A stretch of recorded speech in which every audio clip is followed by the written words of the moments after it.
already learned about metals and non-metals, but there are some elements which have the characteristics of metals and non-metals as well.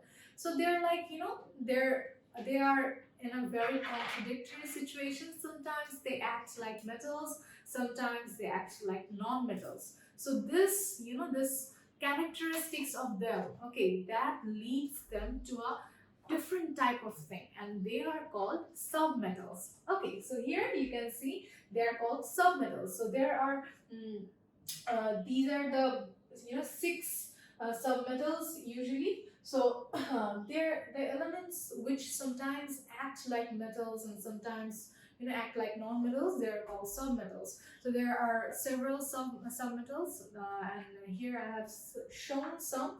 We have boron, we have germanium, we have silicon, we have antimony, we have tellurium. Okay, so here's a picture of the silicon. The silicon is a very good submetal, and these submetals sometimes act like semiconductors. Okay, they're used as semiconductors. And what is semiconductor? Semiconductor is a say for example metals are conductors. So what is conductivity, or what is a conductor? Conductor means that they have free electrons, and they can create a path for the electrons to move. If you want electricity to run through that material, electricity will run through that material, and this characteristic or this property is called conductivity. So metals are usually conductive and non-metals are totally not conductive, but submetals are something in between them, and that's what makes them semiconductive. So this means that you can actually control their character. How you can control their character? Say for example, if you rise the temperature of the semiconductors, then it will become conductive.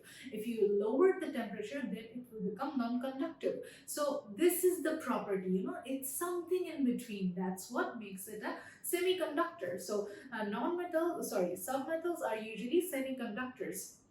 So silicon and germanium, and this is antimony, and they form a huge structure. They create a huge structure. They create a huge molecule by binding within themselves. So that's what submetals do. And moving on, we have some other properties as well. So I think we have understood so far that there are metals in the periodic table, there are non-metals in the periodic table, and there are submetals in the periodic table. So let's check the periodic table once again in order to understand the things we have just learned better.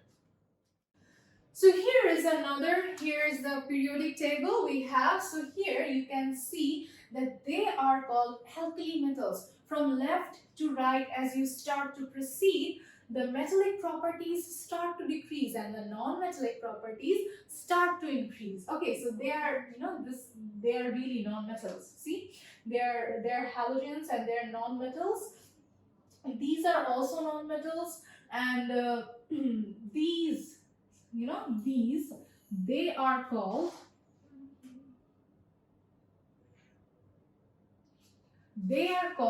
semi-metals or submetals actually. Sometimes, or you can actually find them on Google. They're also called metalloids. Okay, so they have three different names actually. They are also called semi-metals, they are called submetals, and sometimes they're called metalloids as well. So yeah, see, they are metalloids or they're metalloids or submetals or semi-metals. So yeah, that's what the periodic table says. From left to right, you have less metals. From left to right, you have more non-metals, and somewhere in between we have submetals or semi-metals or metalloids.